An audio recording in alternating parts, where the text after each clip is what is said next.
Ito na ang bakbakang pinakahihintay ng lahat.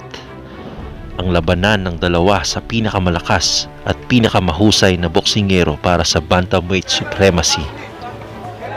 Si Guillermo Rigundo ay tumimbang ng 117.5 pounds, habang si Casimero ay eksaktong 118. Ito na ang pinakamatinding pagsubok sa boxing career ni Casimero. Sa kanyang 3 world title, wala pa itong nakaharap na singkalibre ni Rigundo. Ito ang kanyang ikalawang pagdepensa sa kanyang WBO bantamweight title.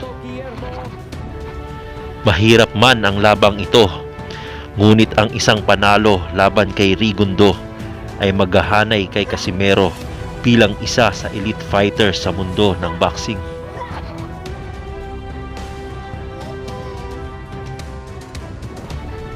Si Guillermo Rigundo ay isang master counter puncher. Simple lang ang kanyang galawan dahil sa maganda ang kanyang boxing fundamentals. Kadalasan ay 1-2 lang ang kanyang binibitawang suntok. Minsan e patchats lamang, ngunit napaka-epektibo nito dahil sa mastery niya ng 3 bagay: ang distance, timing at rhythm.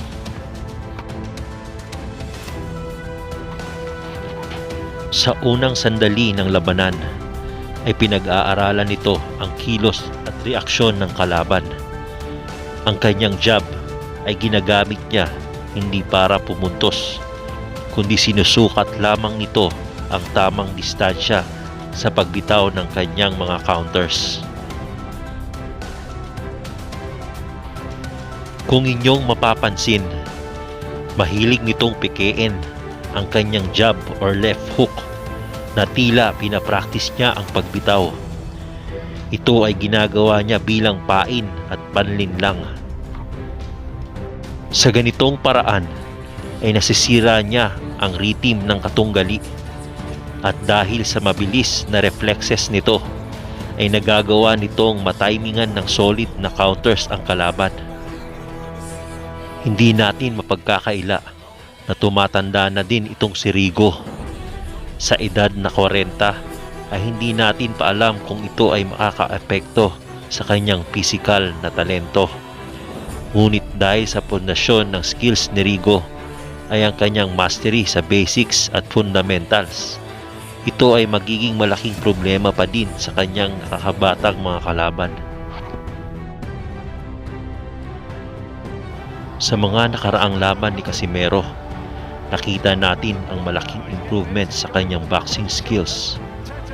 Mabigat ang kanyang binibitawang suntok at magaganda ang combination punches, at may underrated din siyang depensa. Sa aking palagay ay nakakalamang si Casimero sa labang ito dahil bukod pag-atake, dahil ito ay magdudulot ng wild punches, at ito ay forte ni Rigo, ang hanapan ng butas ang kalaban. Ang in and out sa pag-atake at side-to-side movements ay dapat din niyang gamitin sa magkakaibang rhythmic patterns upang mahirapan si Rigo basahin ang kanyang opensa.